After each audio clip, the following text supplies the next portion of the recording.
एक बहुत important phase जो हर किसी की जिंदगी में आता है।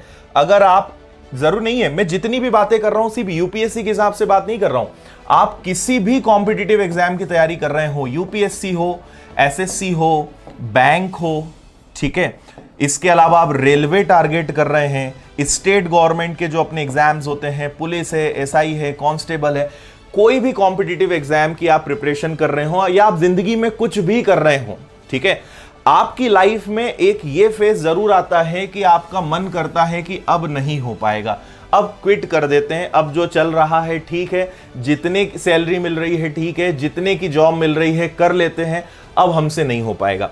और ये हर किसी की जिंदगी में आता है। यूपीएससी टॉपर भले प्रदीप सिंह क्यों ना हो, पर ये चीजें, ये जो सेंटेंस है ये इनके दिमाग में भी आया था और इसको इन्होंने कैसे डील किया ये चीज मैं आपको बताऊंगा और ये आपके लिए बहुत इंपॉर्टेंट चीज है। और इस बात को आप समझिए कि इससे हर व्यक्ति को गुजरना पड़ता है, भले वो टॉपर हो या भले उसके 10 बार एग्जाम्स ना निकले हों, ये चीजें हर किसी के दिमाग में आती हैं। इस चीज से आपको उभरना कैसे है? सबसे पहले जो मैंने आपको कहा कि कई बार लगता है आपको कि मुझसे अब ये नहीं हो पाएगा, ठीक है। प्रदीप सिंह के केस में उन्होंने अपना एक मोटिवेटिंग फैक्टर बना के रखा था। इनके दादाजी और इनके पिताजी हमेशा बोलते थे कि तुझे अफसर बनना है। क्या बोलते थे?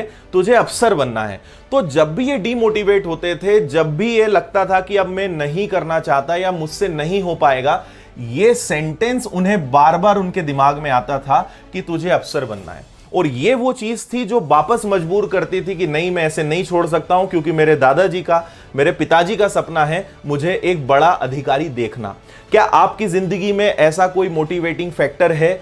जरूर होगा, उसको ढूंढिए। आप ये मत देखिए कि आपकी अपने आप से क्या उम्मीद है, आपके आसपास वाले लोगों की, आपके घर वालों की आपसे कई सारी उम्मीदें हैं। आप अगर उनको ध्यान रखेंगे, अगर आप बार बार उन चीजों पे ध्यान देंगे, तो जरूर आपका मन जो है कभी भटकेगा नहीं और आप जिस लक्ष्य के लिए काम कर रहे हो वो आपका जरूर पूरा होगा। अपनी लाइफ का कोई मोटिवेटिंग फैक्टर ढूंढिए। और एक सबसे इंपॉर्टेंट पॉइंट कि जब भी आपको ऐसा लगे कि मैं अब इसे क्विट करना चाहता हूं, तो हमेशा इस पॉइंट को याद रखिएगा कि आपने ये शुरू क्यों किया था, है ना? आपने ये प्रिपरेशन स्टार्ट क्यों की थी? ये प्रश्न आप जब भी अपने आप से पूछेंगे, आप उसके आगे क्विट करने का मूड बदल देंगे और आप वापस उतनी ही एनर्जी से, उसी जुनून के साथ अपने लक्ष्य के लिए, अपने टारगेट के लिए दोबारा काम करना शुरू कर देंगे। तो इस प्रश्न को हमेशा अपने आप से पूछते रहिए कि आपने जब आपको छोड़ना ही था तो शुरू क्यों किया था? आपको जवाब मिल जाएगा और आप वापस अपने ट्रैक पर आ जाएंगे।